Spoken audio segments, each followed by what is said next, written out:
This is the All Pro Wrestling 100 podcast for the week of September 11th, 2019. Episode 002. This is All Pro Wrestling and only Pro Wrestling. I'm your host, JB. In the next hour, I'm going to bring you news, rumors, recaps, including Chris Jericho losing his title, literally. Enzo and Cass popping their heads up again. Impact set to get a new TV deal, major deal this time. WWE at MSG, Stone Cold and The Undertaker, and new tiers to the WWE Network. In our history segment, we're going to look at the reemergence of territorial promotions as a face in pro wrestling. We'll take a look at the history of territorial wrestling and how it actually influences the current landscape. And in the third segment tonight, we're going to be playing a game where you get to be the booker, so get ready for that. Get a pen and paper, call your buddies, call your mama. We're going to kick this off right now with some news.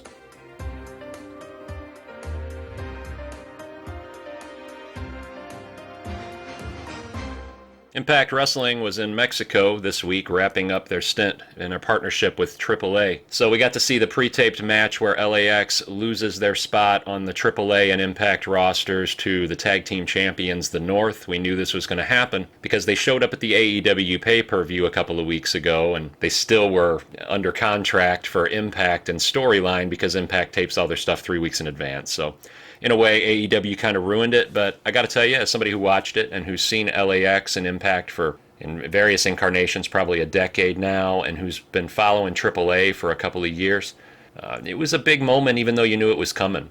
And I don't know what this means for LAX and their relationship with Conan and AAA. I know Conan is a partner down there. He does booking, and he's been with these guys a long time. And, you know, Impact Wrestling borrows talent from AAA. So when a tag team leaves, a new one comes in. They had Phoenix and Pentagon Jr. a month ago. But they had LAX a long time. They've been a big part of Impact Wrestling. They'll move on. AAA, these guys were a bigger part of the AAA promotion. I think Conan's known these guys a long time. So being that they're going to be in Central Florida now and traveling around with AEW, it's probably going to be some time before they make it back down to Mexico City for the AAA fans that have put these guys on the map. And it was an emotional moment. I'm sure a lot of it was scripted, but you know, anytime you're saying goodbye to the fans that come out every week and see you, it's a big moment in wrestling. And I think it kind of was glossed over by the fact that this was taped and that everybody knew they were gone somewhere else. But Impact does a lot of stuff right. Their partnerships with good wrestling promotions, with talented wrestlers, that's one of the things they do right. It's a shame they can't get live TV deals, but that may change. And we're going to move into that right now. Impact Wrestling's owners are a company called Antham Entertainment. For those of you that say that Impact is dead and TNA, it's a sad state of affairs, well, check this out. Anthem the Owl purchased up all the debt and bought out all of the fighting interests probably a year or two ago. That's when Jeff Jarrett was no longer on television and Global Force Wrestling kind of went away, and then he started mending fences with the WWE.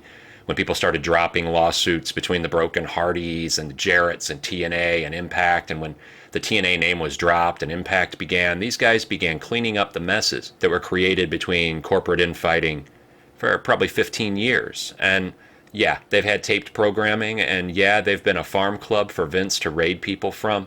For those of you that think Impact is irrelevant, you need to take a look at your WWE roster. You need to realize that most of the guys who are on top or who are knocking at the door have passed through Impact, who learned to cut promos in Impact. A lot of the matches you're going to be seeing in the WWE over the next 5 years are matches that have happened in Impact, that were great matches, that are on Impact's Fight Network or whatever they're calling it this month, but they've got a catalog that has value. And now Anthem Sports has purchased Access TV and HDmovies.net. HD.net and Axis have been running New Japan Pro Wrestling. They've been running indie promotions for MMA. They've been a big fan and supporter of pro wrestling for a long time. And this is a bigger deal than just Impact having a live TV presence for the first time in a long time, because that will come. What this means is that Impact now is going to have a direct link with New Japan. Some of you want to believe that Ring of Honor is a solid number 2 because they've got a partnership with a legitimized historic pro wrestling promotion. I've watched the G1 cards that Ring of Honor has partnered with. Ring of Honor's the little brother in these pay-per-views. That production value is much better than anything Ring of Honor has been able to do on their own, and they don't get main events. It's almost like Ring of Honor is a gimmick that's featured in a high production value New Japan promotion. When I watch these partnered G1 cards, Ring of Honor is probably going to lose their partnership now with New Japan, which means Impact Wrestling, which has kind of centered itself and positioned itself as the Canadian Wrestling Federation and the International Wrestling Federation, is going to legitimately be the International Wrestling Federation for all of wrestling. And you can argue, you can say that your Southern Georgia Championship Wrestling's got, listen, if Impact Wrestling has access to AAA Mexico, to all the best talent in Canada, to basically a farm system that Vince McMahon's been raiding for 10 years, and they've got New Japan, then none of you smart marks out there can argue that just because Impact might be found on Pop TV or on Twitch, that they're not a legitimate number two. TNA has been a number two since there stopped being a legitimate number two. And it really sucks that we don't have Monday Night Wars, but that's the landscape we've had for 20 years. It doesn't mean that Impact wasn't a number two. Somebody has to be the number two. Ring of Honor is not a second promotion. Ring of Honor is not a third promotion. Ring of Honor is where old guys go to have one more dance and to, relive their glory days one more time. And young guys go to say, hey, Vince, look over here, Vince, look at me.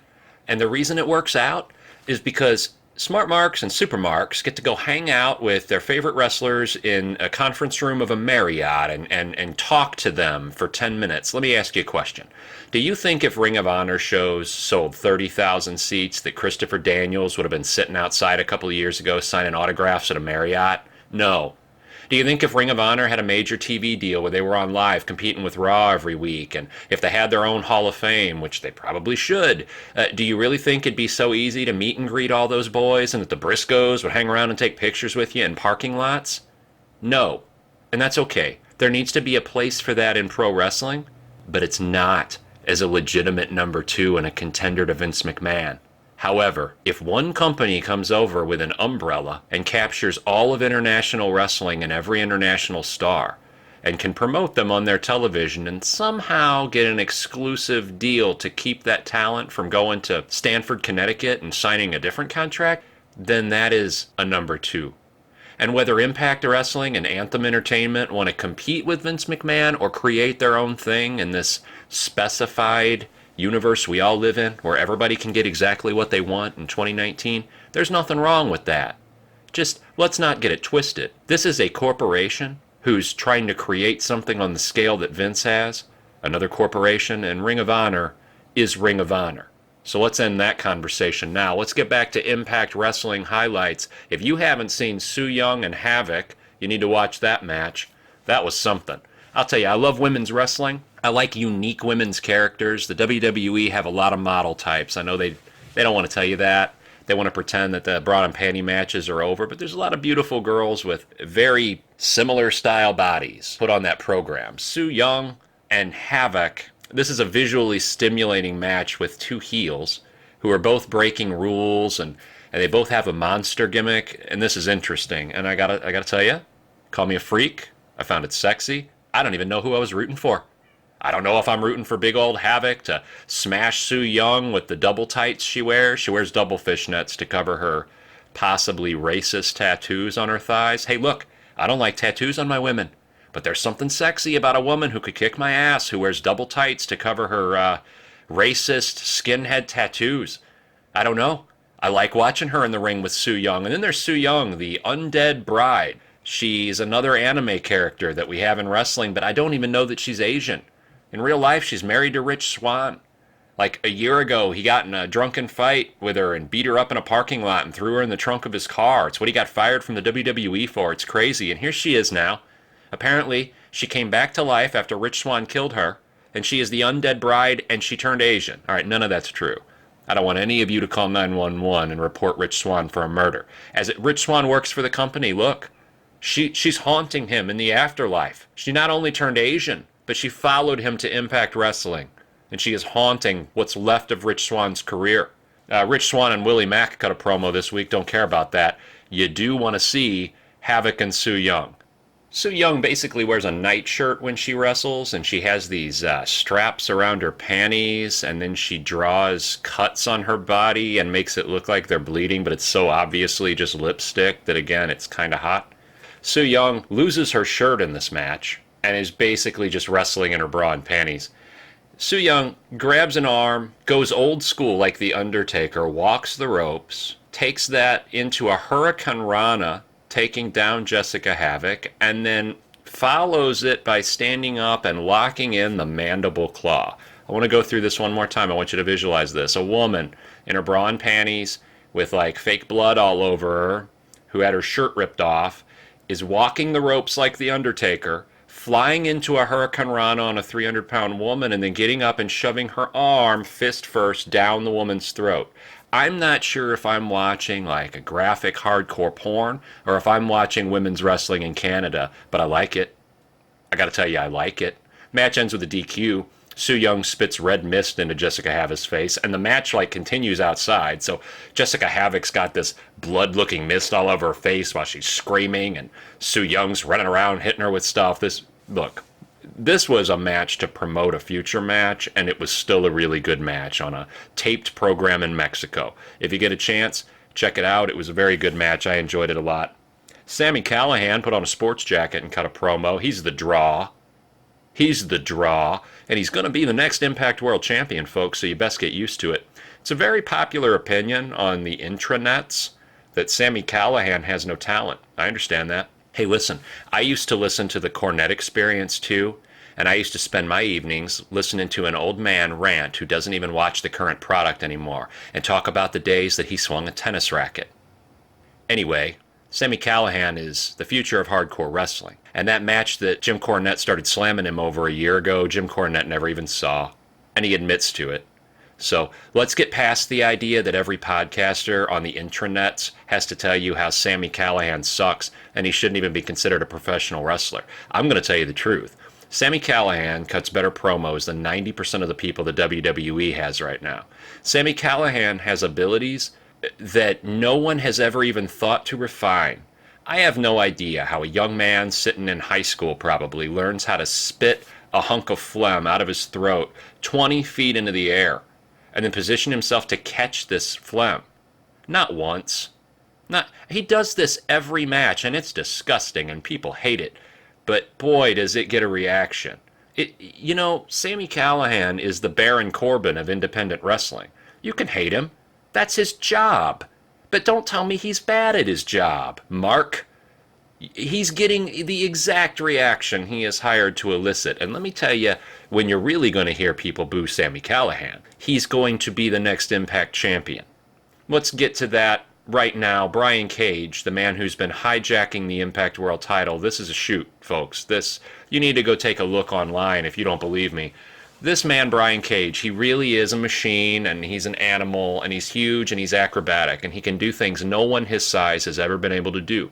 And that's why Don Callis, or whoever's in charge of this thing, put the Impact title on him. And I get it. I don't like him. I think he's uncharismatic. I don't want to see another big man fly around. I don't care. But I can understand why you want to lock that guy up so Vince McMahon can't get him.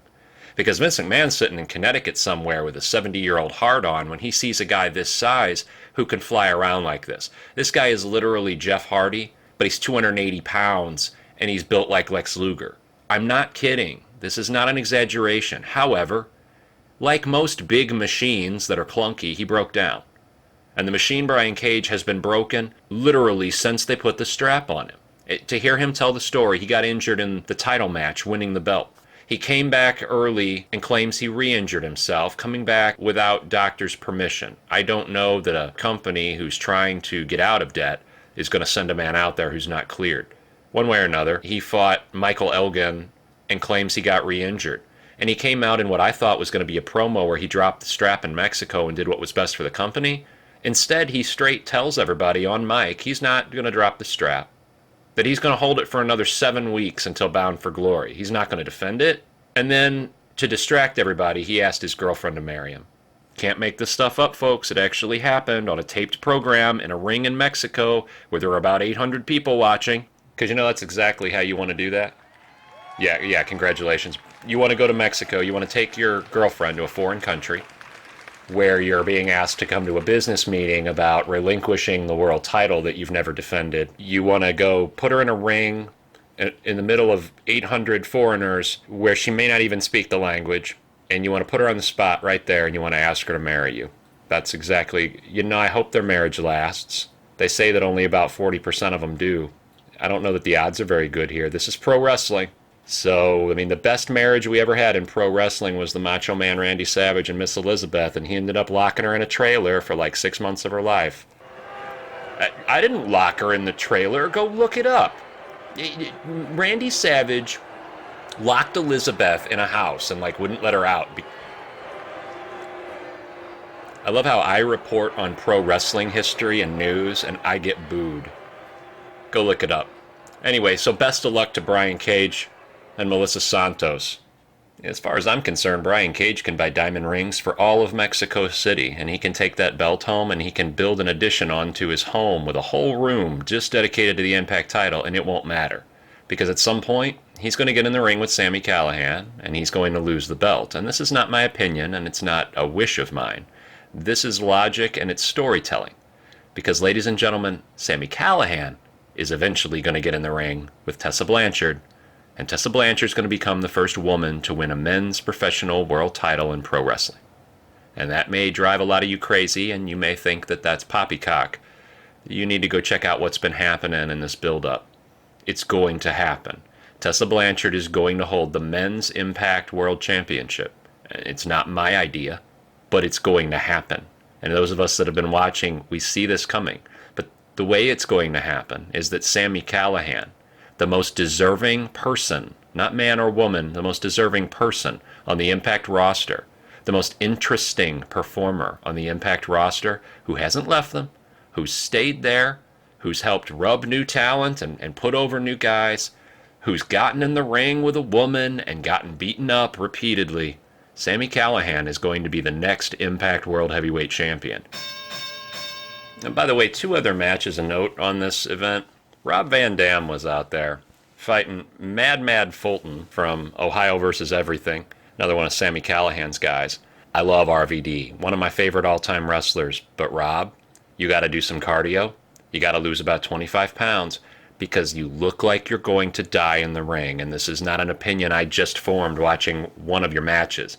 Rob's about probably 10 matches deep into this stint with Impact, but they're treating him like a journeyman, which is probably what they should be doing. He'll win 2, lose 1, win 3, lose 1. He put Moose over in a clean pinfall victory for Moose at their last pay-per-view.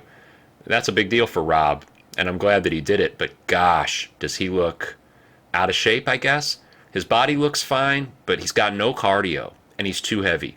And he moves a lot. He's an active wrestler. He's not the kind of wrestler that can move slowly because his moves are fast-paced. So when Rob slows down because he literally can't catch his breath, it looks like he's moving in slow motion. And the only way you can tell he's not is because he's dripping sweat. He's just dripping sweat off his body, and it falls in regular speed, regular time. So he's this big mass of out-of-shape, sweaty ball trying to do rolling thunder. But it's not really thunderous.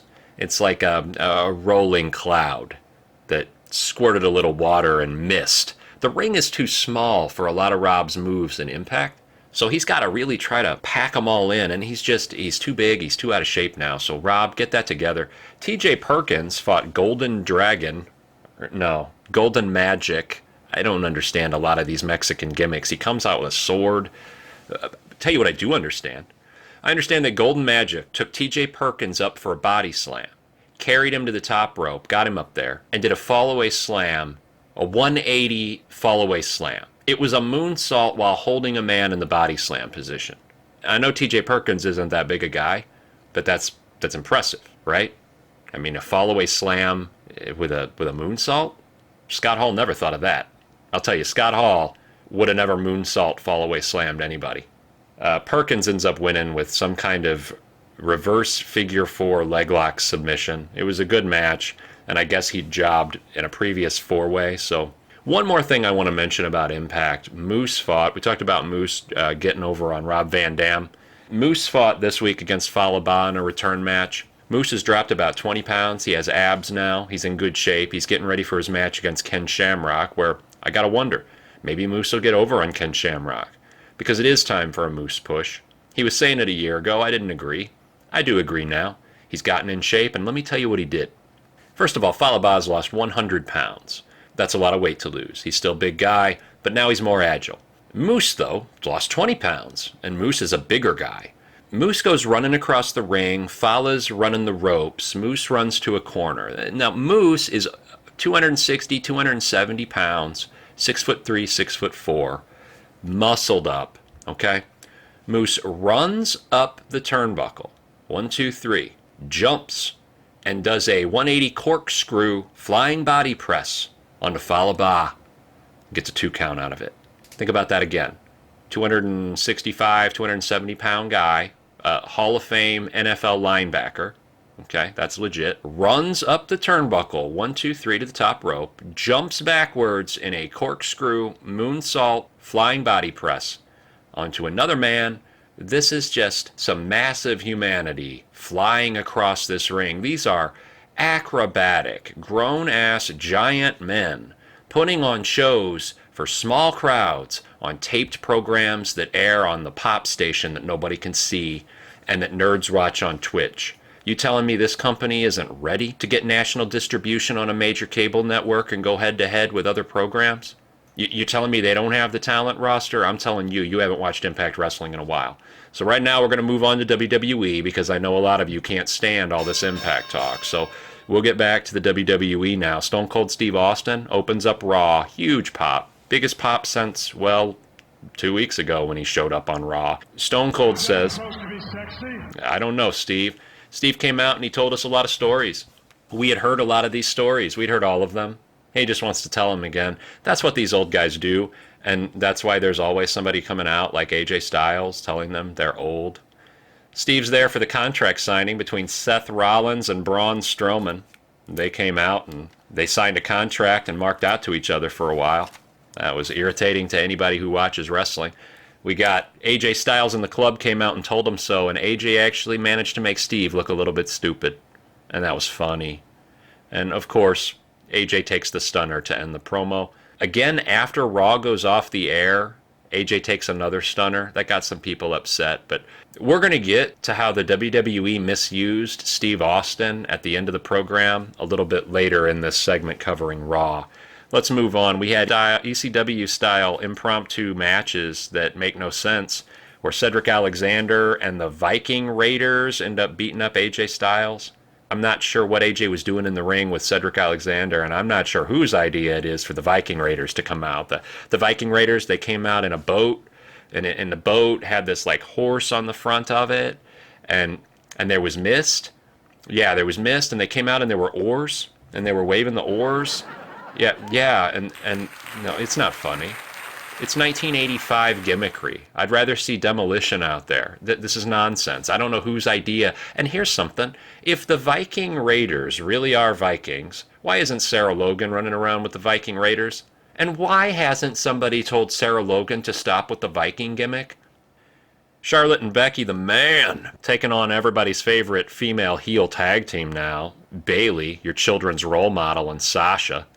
I've been over Becky the Man since before she became the man and had the sex change. So I've been looking for somebody to squash this broad for a while. I love heel Sasha with the blue hair. And I love that Bayley is selling your t-shirts to your kids while she teaches them how to beat people with a chair. Bayley's still learning how to give chair shots. So, this is educating your children. Your children get to learn with Bayley how to swing a chair. This is good stuff. It was a great match of the night, by the way. It's probably with the new draft coming up. This is going to be the last time we're going to see the four horsewomen in the ring at the same time for a long time.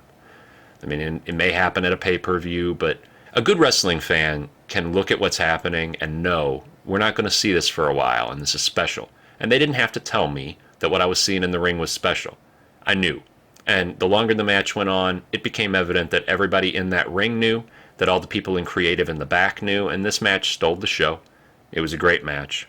I wish all of them luck in wherever they end up with the draft. It looks like Becky may be going to SmackDown.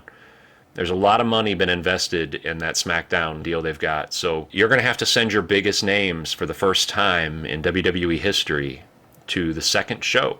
I remember seeing Stephanie McMahon say a few years back, SmackDown would never be the primary program. And we may be in a world where 6 months from now, SmackDown is the primary program. And for those of you that are curious as to why Eric Bischoff is back, Eric Bischoff has experience dealing with major corporate media networks like Turner Broadcasting and AOL Time Warner. And Eric Bischoff has experience with meetings full of lawyers. He's got experience with dealing with corporate censors and changes in the corporate environment. And Bischoff, whether you want to rate him in his success versus fail rate or not, he's got experience. Paul Heyman has experience running people the wrong way. I believe Paul could manage any wrestling promotion. But I'm really glad Eric Bischoff's being given another chance to do this, and I don't think it would have happened if this Fox deal wasn't in place. He is the right guy. He's the better guy for this than Vince. Because push comes to shove, Vince isn't afraid of anyone, and Vince is going to do what Vince wants. Eric is going to try to make all of his bosses happy. And that's what you need when you got a lot of money coming from the outside. I'm curious to see who gets sent over to SmackDown, but in this draft that's coming, everybody needs to get ready for the fact that there's not going to be any more sharing of talent. This idea that a lot of you complain about now of, well, it's the wild card rule and we don't know who works where. You're going to be complaining later when there's a lot of matches you don't get to see because there's a hard division in the talent roster. But there's going to have to be a hard division in the talent roster because you have people now asking what they're paying for. This isn't going on the network. This is going on Fox Sports. This is going to go in a time slot that used to be devoted to MMA, and guys in bars are going to be sitting in a bar one night in October, and Roman Reigns is going to show up on their TV. Whatever it is you're going to throw at them in a bar, guys who are used to watching the UFC, it's going to have to really catch their attention and not piss them off. So you can't throw the New Day out there as the primary focus of your new SmackDown program on Fox Sports. That's just not going to work. The women will work. You get the women out there in some sexy clothes, and the guys in bars are going to very quickly forget that they used to watch reruns of MMA programs.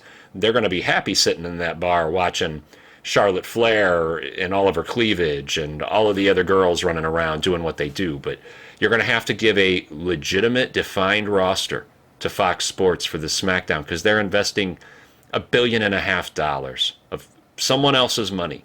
So Vince ain't calling these shots, and I think Eric Bischoff's the perfect guy to be there doing that. Good hire. Rey Mysterio Jr. versus Metallics. Is this Nitro? I don't know what's going on here. Moving on, King of the Ring triple threat, Baron Corbin, Samoa Joe, Ricochet. I predicted this. As you all know, I am a huge fan of Baron Corbin. I know that's not a popular opinion, but yeah, there we go. There it is again.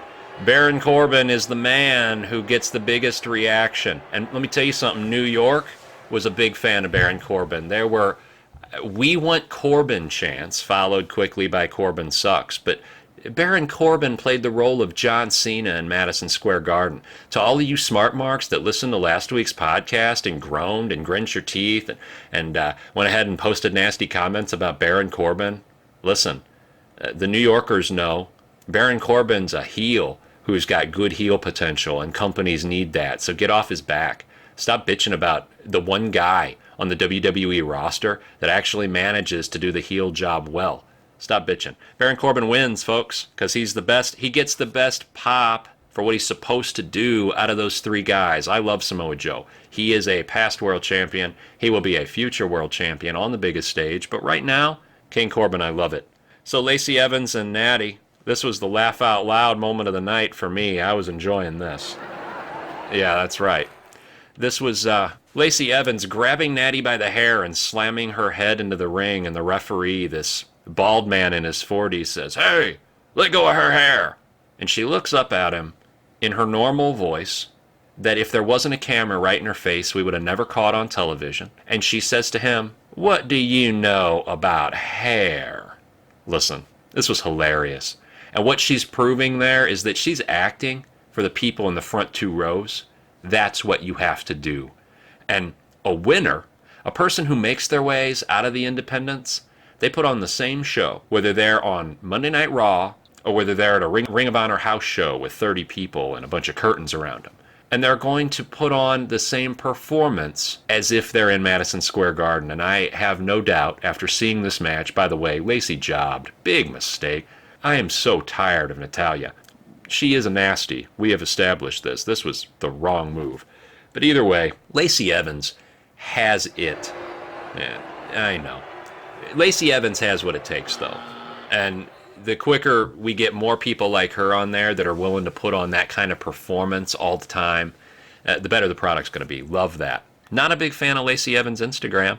She looks like an old lady, always trying to put over her military service. But I love watching her in the ring. Firefly Funhouse, more Seth and Braun threats. It's apparently going to happen, folks, and I listen to other podcasts, so you don't have to. And there seems to be a movement growing of people that not only want to see Bray Wyatt win the world title, but they want to see Bray Wyatt win the world title, squash everybody else for quite some time, and kind of make up for the fact that the company never really gave him a shot on his last gimmick. I'm all for it. I've said this to anybody that would listen. I've bought 3 wrestling t-shirts in my life. Bought the NWO Red and Black Wolfpack when it was the most over thing in pro wrestling. By the way, I'm not sure if any of you know, but the NWO was for life. So I also got a DX t-shirt I think somebody bought for me, and I wore it out of the house a couple times. It was cool. I never wear these things out of the house, but in 1998, you could get away with wearing your DX shirt to a party, and I think I wore it once. And I bought a Bray Wyatt t-shirt like 4 years ago. The one with the sheep face on the front and something about Eater of Worlds and, I don't know, Follow, or it was eerie, and I bought it to support Bray Wyatt. I wore it twice. Bray Wyatt, if you can get me to buy a t-shirt, some of you right now listening to this, you're probably wearing 3 wrestling t-shirts right now, one on top of the other. That's how big of a mark you are. In 25, 30 years of being a wrestling fan, I've bought 3 shirts, and one of them was Bray Wyatt. So when Bray Wyatt feeds $20 bills to Vince McMahon puppet, that's a shoot. Stop trying to prevent Vince McMahon, one of your biggest talents, from actually getting over on social media. What don't you get about it? Exactly, Christian Bale. I guess Vince thinks that you got to have a 6-pack abs to get over, but I don't know. Are you professional or not? You know, Bray Wyatt is over, folks, and he's making you money, so give him the strap. Make people happy. Moving on to the main event of Raw, there was an embarrassing 10-man tag match. I'm not going to blame Paul Heyman for this. I believe he and Eric have directives from the top that there's a group of guys they got to push, and these 10-man tag and 8-man tag and 6-man tag matches that are just meant to get everybody exposure and to promote a future event. It's a waste of people's time. The idea that we're supposed to sit through a 3-hour Raw program and it's going to end with the Viking Raiders and Cedric Alexander getting over on AJ Styles and the Club and Dolph Ziggler and Bobby Roode, I just don't know what's going on. And meanwhile, why don't we talk Wrestling 101 here? Seth and Braun Strowman are both in this match. They're on the same team. That makes very little sense. But remember, we're supposed to play this off now. Like Braun Strowman, the guy who irrationally beats up vehicles and such, now all of a sudden, he's a good guy. And he respects people. And he's a stand-up cat who you can trust to turn your back on. And he's worried about Stone Cold Steve Austin screwing him. Braun Strowman, the guy that turned the ambulance over. Yeah, that guy. The guy that puts people in a dumpster and he's the monster and all of this stuff. And the guy that choked Chris Jericho with his scarf. Yeah, that guy. He's buddies now with Seth Rollins. And he's got respect for Seth Rollins. He's worried about a rattlesnake. Gosh. I feel like next week it could be a perfectly rational conclusion to this if I see Braun Strowman on, like, The Bold and the Beautiful during daytime TV on CBS in some storyline about working at a fashion house, and I don't know, and he has feelings now. I don't know what we're doing. Let me tell you something, though. When the match ends, Steve Austin comes out because we're going to overuse Steve Austin.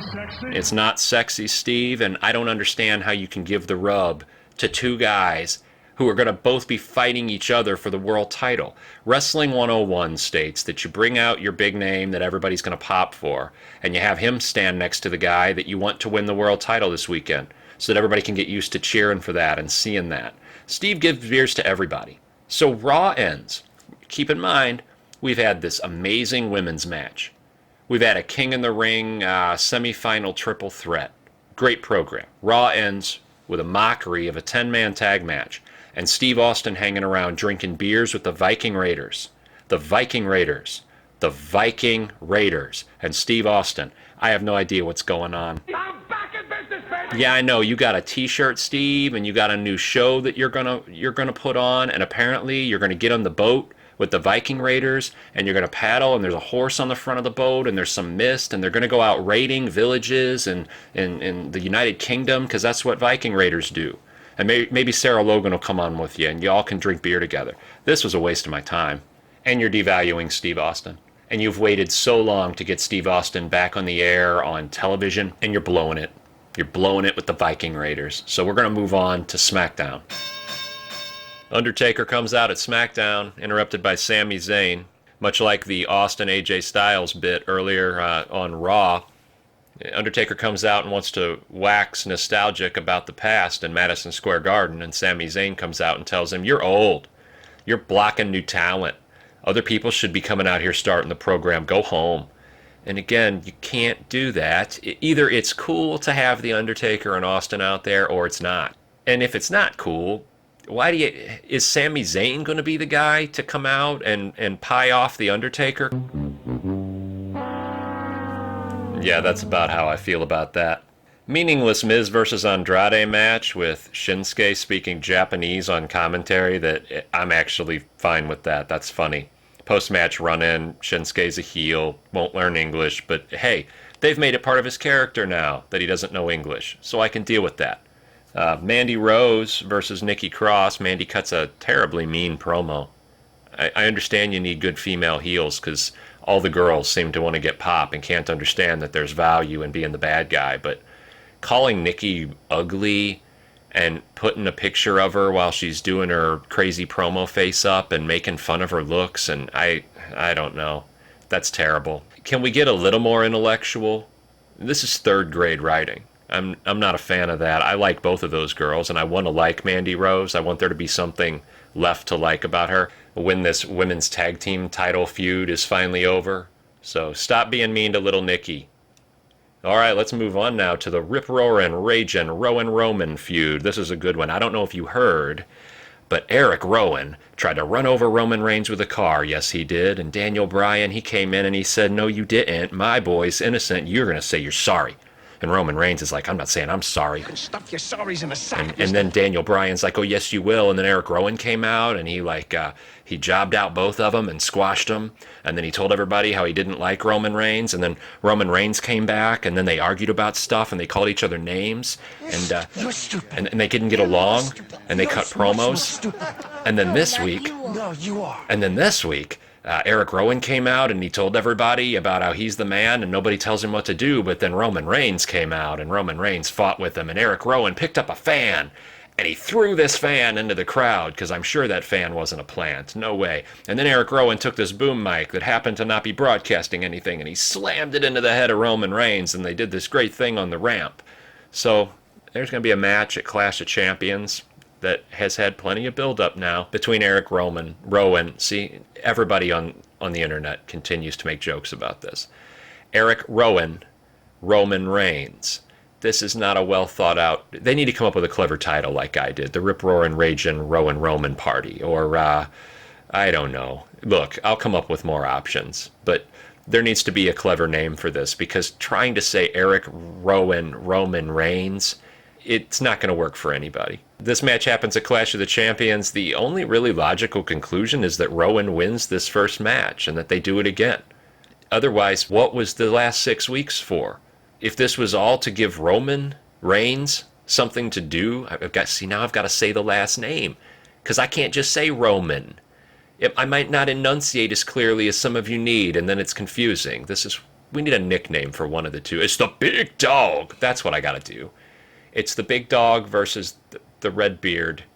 I don't know what the point of this is if Rowan doesn't win, if Eric Rowan doesn't win. So I expect Rowan to get over on Roman at Clash of Champions because it's the only thing that makes any sense. If it doesn't happen, then I fully expect Eric Rowan to disappear back into obscurity. He'll probably lose a match to Daniel Bryan before disappearing. Otherwise, this could be a cool feud. We could have a rematch. We could have a triple threat where Daniel gets involved. We could throw a title into the mix at some point when we get it off the transitional champion, Kofi. There's a lot you could do with this if you don't just use this as a vehicle to give Roman something to do before the next major pay-per-view. We'll move on now. Randy Orton and Kofi Kingston, yet another promo. This time they fight in the crowd and it's back and forth and Kofi jumps through a table because we haven't seen that before, right? I mean, come on. I'm so over Kofi Kingston. I can't be the only one. Can I get an amen? No. Nobody agrees with me on this. You all love Kofi. God, it's miserable. Fox Sports isn't going to love Kofi. Let me tell you something. The first time a group of drunk guys are sitting in a sports bar with the channel that used to have MMA that's been left on all afternoon because the bartender's 19-year-old girl who doesn't know how to change the channel on the cable system yet, and they see the New Day come out and throw pancakes and wear unicorn horns. Because remember, the TV in the bar is going to be muted, right? So they're watching this minstrel act with this 40-something-year-old, 160-pound fake Jamaican. That's how they remember him, because they watched this stuff 12 years ago. Everyone in unison across the country at every sports bar will change the channel at the same time. So all of you smart marks that say this is retribution and it's what the fans want and it's what's best for business and finally the little guy gets over. Well, the little guy's time is done, because there's at least one other group of people that agrees with me about Kofi Kingston not being where the money's at, and that's Fox Sports. Guarantee it. Write it down. I don't know who the champion will be. It might be Doink the Clown, but it's not going to be Kofi Kingston. And if Kofi Kingston walks into the first Fox Sports live TV with the title, by the end of the night, the 4 bars left in the country that are watching that channel are going to watch Kofi Kingston lay down in the middle of the ring and take a 3 count to whoever he ends up in the ring with, to set a new standard for a new era of pro wrestling. Kofi Kingston, 46-year-old Kofi Kingston, is not the man to lead in the new era of professional wrestling. So I really hope it's Randy Orton. I love Randy.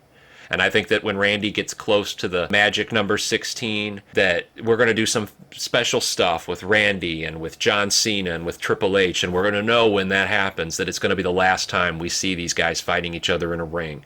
But right now, we're being stalled and we're being delayed by the reign of a transitional champion who probably never deserved to have the title in the first place. So before I drive all of the rest of you Kofi marks away, we'll move on to the next topic. Before we talk about the King of the Ring semifinal match with Chad Gable, I have to make a side note here, and I'm going to step outside my normal boundaries. I'm going to mention another wrestling journalist and podcaster by name Dave Meltzer. Dave's been doing this since I was in diapers, so people have a name recognition, respect for Dave Meltzer. They see the name and they trust there's some legitimacy to the name. I've been listening to Hulk Hogan and Eric Bischoff and many other people, many other wrestlers bury Dave for a long time. I'm just going to tell you what happened this week. You can go look it up yourself. Dave reported that Shane McMahon has not been on television for a few weeks because he was sent home by WWE Creative, that they don't have any stories for him, and he's not doing anything interesting, and with everything coming up with the new Fox deal, he just needs to go home for a while, and they'll call him. Don't call us, we'll call you.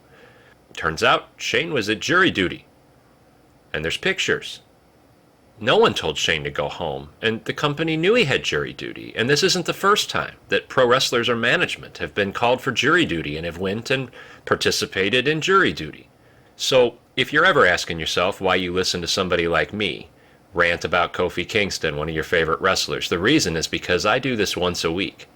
And I listen to 8 or 9 of these other podcasts a week throughout my week. And I bring you true stories. I don't lie to you to get you to come click my newsletter or subscribe to my channel. Dave Meltzer's been pushing propaganda mixed with wrestling news, mixed with wrestling interviews for a long time. That's not my opinion. You can go look at any past issue of the Wrestling Observer and then go listen to a shoot interview now, 20 years later, with the people that were actually involved and people that can't stand each other. Vince Russo and Eric Bischoff and Jim Cornette will agree that at times Dave Meltzer made up stories about things that were going on during the late 1990s. If you can get those 3 guys to agree about anything, there's truth. So keep in mind, you're listening to me because I don't lie to you. And when you listen to pro wrestling fans, the word fan means fanatic. Some of them are crazy. They'll say and do crazy things. One of the podcasts I listened to this week, who I'm not going to name for your own benefit and mine, they sent a friend of theirs to an office complex in southern Atlanta because it was rumored that Billy Corgan might have rented office space there. Billy Corgan has his hands in a lot of businesses and his toes in a lot of different pools. And this guy actually got Billy Corgan and his security and management team that were at this rental space and started harassing him about his plans for a future NWA TV deal.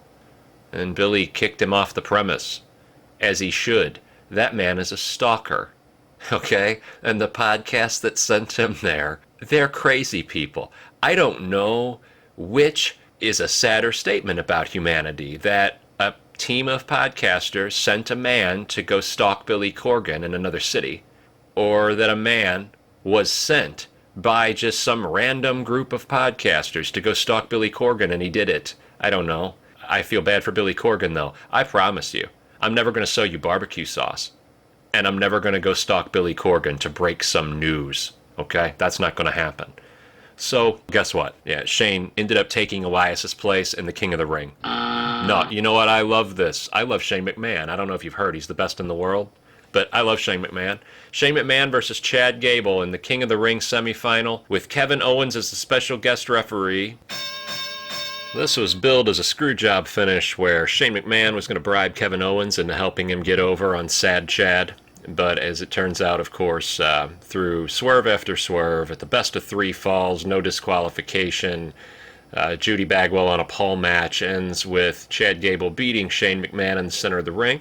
So we're going to have a King of the Ring final of King Corbin versus Sad Chad. It's going to be exciting. Like I said last week, I'm a fan of Sad Chad Gable and his new gimmick.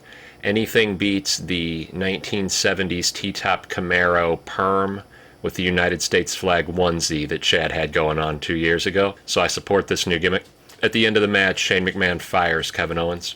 So we can expect Kevin to be on vacation for about 1 month, and then in the draft, he'll get a huge pop when he gets drafted by whatever side doesn't have Shane McMahon. So that'll be pretty cool. It's good for Kevin to get some time off. I wouldn't read too much into it. Let's get to some rumors of the week. Let's do this. All right, here we go. But if you haven't heard this already, or you slept in late on Sunday, I'm sure your grandma called you to tell you what was going on, because it was all over mainstream media and everywhere else online. It's Saturday night. Chris Jericho ate the world title at Longhorn Steakhouse. No, hold on. I've got that wrong. Hold on a second. Last Saturday night, yeah, here it is. Last Saturday night, Chris Jericho was pinned when he was drunk by a waiter at Longhorn Steakhouse, and he lost the AEW title. Okay. Chris Jericho went to Longhorn Steakhouse to eat. That's a shock right there. And he got drunk, and then he left the world title somehow on the side of a state highway in a bag, where a couple found it and thought it was a replica belt, and put it on Craigslist for, I don't know, $50 or something. Are you professional or not? For those of you that want to believe this is just an example of Cody and the Young Bucks being creative and feeding Jericho a good storyline, they filed a police report, and then they filed an insurance claim for $30,000. So, no, this ain't a work. When you're filing an insurance claim for $30,000, you're not going to do that and take a chance on an embezzlement charge to try to get a storyline and some free publicity. Every smart mark in the world ends up spinning this as if it's turns out to be a fortunate thing for the company because it spread brand awareness and proves how clever Chris Jericho is. And if you didn't already know, Chris Jericho's still relevant and he's a world champion. Yeah, I'm sure that's exactly what Cody and Kenny Omega and the Young Bucks were thinking when their world title was missing and they were dealing with police reports instead of planning their next gig. This isn't a good thing. And the reason everybody's putting it over is because we all love Chris Jericho. Most of us have grown up watching Chris Jericho get shit on in WCW and then come over and finally get a chance and make the most of it and become the first Universal Champion by getting over on Austin and The Rock in the same night. What a crazy accomplishment. And now he's a caricature of the guy he used to be. And if it wasn't for having a mic in his hand, he'd be an embarrassment. And he lost the world title because he's got a drinking problem. And nobody wants to think about that. So we're going to put a positive spin on the fact that the guy can't make it 2 days as a world champion without embarrassing himself and the new company he works for. I mean this as a shoot. I'm praying for you, Chris Jericho. Hope you do all right. Good luck getting back in shape, get your cardio back, have a good run as world champion. You've been given yet another chance to make this right and add another notch for your career. So good luck. I hope it works out. On to worse news. Let's talk about Enzo and Cass. Because you suck. I'm not happy about the rumor that they are coming back to mainstream pro wrestling on NXT. The idea that NXT is a development company, which is now taking failed talent who got pushed to the main roster and who couldn't stay there because of disciplinary issues and not being able to get along with their coworkers, pushing their politics. These guys failed. They were both let go, and now they're back, and they're being sent down to a development territory as veterans to provide an example in the locker room of the right way to do things. This is terrible. And next week we're going to talk about whether AEW versus NXT is actually a war that Vince is trying to initiate by sending talent back down to NXT to try to compete with a new program, or is NXT still a development territory that's supposed to get guys ready to go compete against other pro wrestling organizations? I think this is another reactionary move by the WWE to try to keep all of the marbles, but this is going to happen at the expense of your young talent. These are the worst two guys to put in the locker room. You want to bring back Enzo? Enzo's funny. I'm fine with that. Put him on 205 Live where I won't see him because I don't watch it. But Cass? No. I'm cool with the Brooklyn Brawler coming back. I'm cool with Goldberg coming back. I'm not cool with Big Cass coming back. I'm cool with Doink the Clown coming back, or maybe get Kane to be Isaac Yankem again for one more run. But I'm not okay with Big Cass coming back. You could dig up Andre the Giant and put his bones in the ring and have him get over on Dolph Ziggler for 3 weeks in a row, and I'm still not going to be okay with Cass coming back.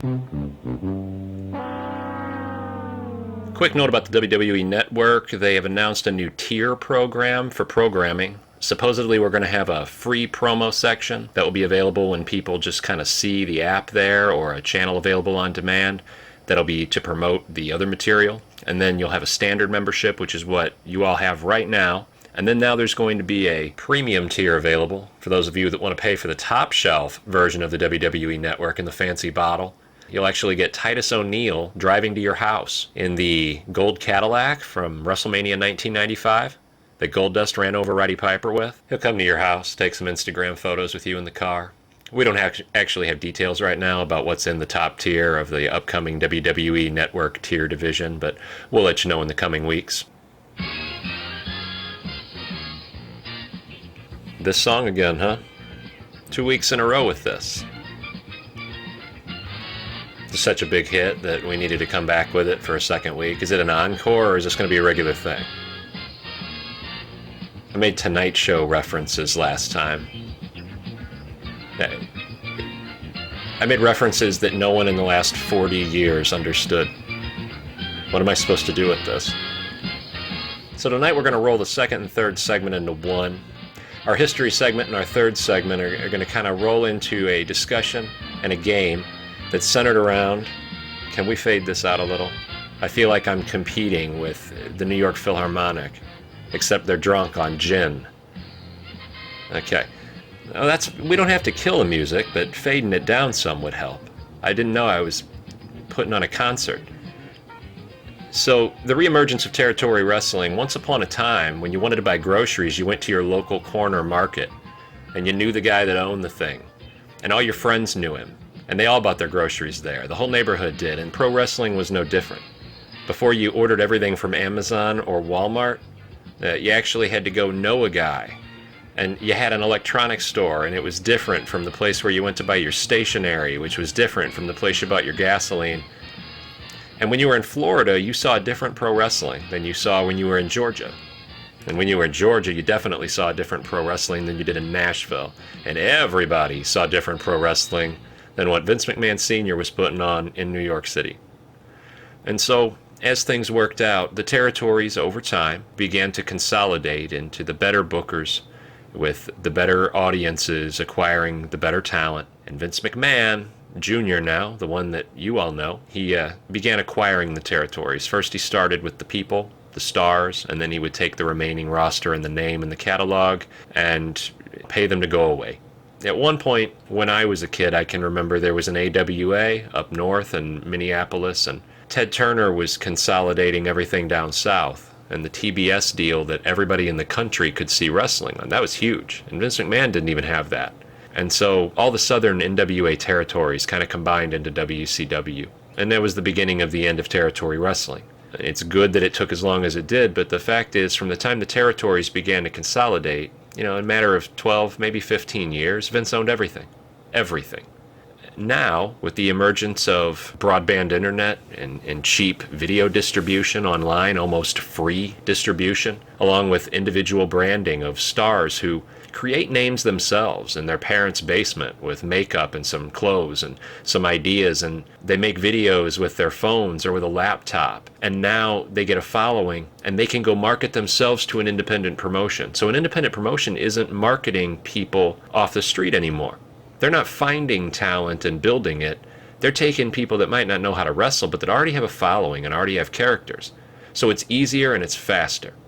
And everybody can watch a tiny independent wrestling company from Georgia all over the world now, as long as they market themselves on Twitch or they broadcast somewhere with a free distribution like YouTube. It's inevitable then that there would be a reemergence of territories. With cheaper broadcasting capabilities, more people go outside of the mainstream, which makes television a little cheaper. There's less people competing, and inevitably Cody Rhodes can find himself a deal on TNT. And not only that, Impact Wrestling and Antham Entertainment can buy a network that's a successful network. Access has a reputation among sports fans for being a solid network. HDNet is a place to watch concerts and movies, and it has been for over a decade. These are established names that are now related to pro wrestling. But more than that, people can go on the independents, and they can find a way to get worldwide distribution to anybody that wants to see them bad enough to go look. And that's something that wasn't available when Vince bought WCW and when Vince bought the ECW catalog. So it's happening again. So we're going to create a little game about territory wrestling. We'll create a dystopian future universe where, let's say, Vince attempts again to take over pro wrestling, and a labor union forms and the government has to get involved because, hey, the government's been involved in steroids and it's been involved in baseball and football, so why shouldn't it be involved in your pro wrestling? And let's say the state decides to take control of pro wrestling, and the state decides that what's best for pro wrestling is to break it up. And you, as a supermark who's got a big old following and is more active on the internet searching wrestling topics than anybody else, the government reaches out to you and they say, we want you to put together an independent territory, and you're going to have to play by the same rules as everybody else plays by, but you're going to have an opportunity to succeed based on what you know about wrestling and how good you are at putting a team together. We're all going to play this game together. I played it, kind of gave it a dry run, had my girlfriend play, and because I made different rules for when you're playing alone or when you're playing with people, her game affected my game. This would be a whole lot more fun if you had 4 or more people in a room trying to play it together, because you're going to end up stepping all over each other, just like the guys that ran territories did. And by the time you're sitting around with your friends drinking in a frat house one day trying to play this game, you're going to understand why Harley Race showed up with a gun. His show's to protect his world champion and his title when he'd take it on the road, because wasn't anybody going to get over on Harley Race. And you'd be surprised what these independent promoters were willing to do to try to get their champion over and try to get their promotion put just a little bit above the next guy.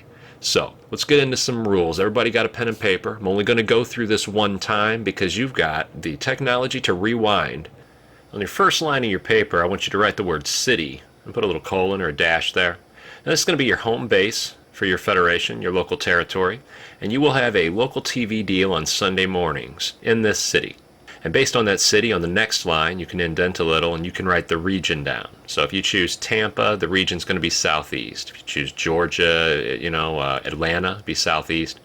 New York, Philly, to be northeast. You can figure this out. Kansas City, Nashville, be midwest. You can figure this stuff out. You're going to have one major pay-per-view each year. So on the next line, write one pay-per-view and then dash. And you can choose the name for your pay-per-view. You can choose any company's name, or you can make up your own, which would probably be smarter. Remember, you're going to be interacting with other people here. Next, we're going to get onto your roster. You're going to get 10 performers. These are going to be 3-year exclusive contracts. You can lend them out to other promotions and make exchanges for, hey, you want to put your woman over, you're going to lend them a mid-carder. But these are your guys. You control their deals. They can't get out for 3 years. Keep that in mind. On the first line, you're going to write one veteran. And in parentheses, you'll write 40 plus years old comma, part-time. So this is a veteran performer. He can only work part-time for you. He's over 40 years old. Doesn't matter what he did in his career. Anybody over 40, you can put him in that slot. And on the next line, write the exact same thing. You're going to get two of these guys. You can draw a little dotted line under there if you want to designate we're going to go on to a new type of performer now. On the next line, you will have one top guy. In parentheses, you'll write under 40, comma, multi-time world champion. And you'll have two lines with those. So on the next line, write the same thing. And you can designate a little dotted line under the second one so that you can see that you got two veteran guys and two top guys. Under 40 years old, multi-time world champion. We'll get to what that means later. Don't worry about it right now. On the next line, you can have two lines or one line, but this is for your tag team. This is two individuals, but they work together. You can split them up if you need to, but this is your only tag team, and they are the tag team you will give your tag team titles to. They're the one that's going to go around other territories and will fight guys that come to your territory for you. They represent you. You only get one, so you don't want to put two guys together that haven't worked together. No one's going to buy that. Don't grab Hulk Hogan and the Macho Man because they're too old. These need to be legitimate signings you could make in the real world in 2019. So don't be silly about it. Draw a line under that. Now you're going to have one mid-card. And in parentheses, less than or equal to one world title. You'll have two lines with exactly that. So on the next line, write the exact same thing. One mid-card, parentheses, less than or equal to one world title. And on the next line, write one mid-card, but in parentheses, 0 world title. So think about what this means. There's a lot of guys out there that have won one world title. Bray Wyatt, Dean Ambrose, Finn Balor, one world title. But there's also a guy out there that hasn't won any, and you want to put him in your mid-card slot. It's almost, you can put anybody there, really, but it's a guy who hasn't won anything. Draw a little dotted line under that, and on the next line, you're going to have one top woman. This is your female champion. Whether she beats somebody to be crowned champion or you just give her the belt out the gate, she's your female champion, and she's the one again. She's going to go from territory to territory representing your company in 2019 female wrestling. Right now, she's the only one you've got. Now, you're going to put a space in here, and in that space, you can designate that the next lines are going to be 3 non-performer/staff positions.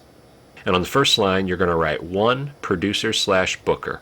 Now, this can be anyone, and they don't have to have any experience of booking. The more obscure, the better, but hey, people got to buy it. You want to put Hulk Hogan in there? Put Hulk Hogan in there. You want to put Kevin Owens in as your producer or booker? Go ahead. But this guy can't wrestle. The next slot is your commentator. He's your featured commentator, but he can be a heel, he can be a color guy, doesn't matter.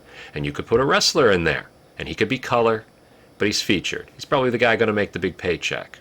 Can't wrestle. And on your next line, you put 1 GM/valet/hype position. You can choose which one you want it to be. You want to have a general manager? Cool. You want to have a valet for your tag team? Cool. You want to have a hype man? Cool. This is a non-wrestling position, but they will wrestle 1 match per year. So maybe at your big pay-per-view, you could work an angle with your GM or a valet for your tag team, how they have problems with somebody else, and they get 1 match per year. So this is your 10-performer roster of exclusive 3-year contracts with 3 staff positions that you're going to choose to represent you for 3 years in your territory, which will be in a city with a home base that you set up with a local TV deal that comes with it, and you'll be in a region where you may have other people to interact with, maybe not. Next week, we're going to give you some time to feel comfortable with this roster, get it in your mind, maybe talk to some people about it, and we're going to start laying rules and actions that are going to take place with your roster. You're going to have to try to negotiate deals with other territory owners using your roster. I'm going to perform thought experiments with you like a philosopher. We're all going to be wrestling philosophers. And we're going to ask questions about what are you willing to sacrifice on your roster to have your top woman be the best woman in professional wrestling? Now, how long would you job a guy out in order to help somebody else? Who would be your first champion? What do you do if you lose a guy to arbitration? And these are all things that independent promoters have to deal with. We take for granted Vince McMahon can deal with it. He can always go raise some more money by issuing some more stock. And if he doesn't like other people's input, he can always buy some stock back. But for an independent promoter, you've got to be able to get along with the people around you. And that's why this game will be more fun if you can play it with other people. But the game's going to be a standalone game based on the philosophy of the business of pro wrestling. So we hope you enjoy that. Take your time with it, but keep in mind, I made my roster on a 15-minute clock. And when you make your roster on a clock, the guys you forget about are just as interesting and as important as the guys who you put on your list. If you want to try to be realistic, where guys are being taken off a board by other independent promoters that you can't even see and you don't even know about, put yourself on a clock and see how you answer the questions. Maybe do 2 drafts. Put yourself on a clock on one and take the rest of the week to make changes to a second. We're going to go over your roster next week in the 3rd segment and ask you some philosophical questions and see what you would do with the roster you've created today. Preview next week, we're going to talk about the NXT AEW war that Vince McMahon's positioning himself for, where he's putting his developmental territory against an upstart new company with a lot of fan loyalty so far. So we'll get into that next week. This has been your All Pro Wrestling 100 podcast. Make sure to click the subscribe button in whatever method you get your podcast for the week, and join us next week. Remember, we are all pro wrestling. We are only pro wrestling.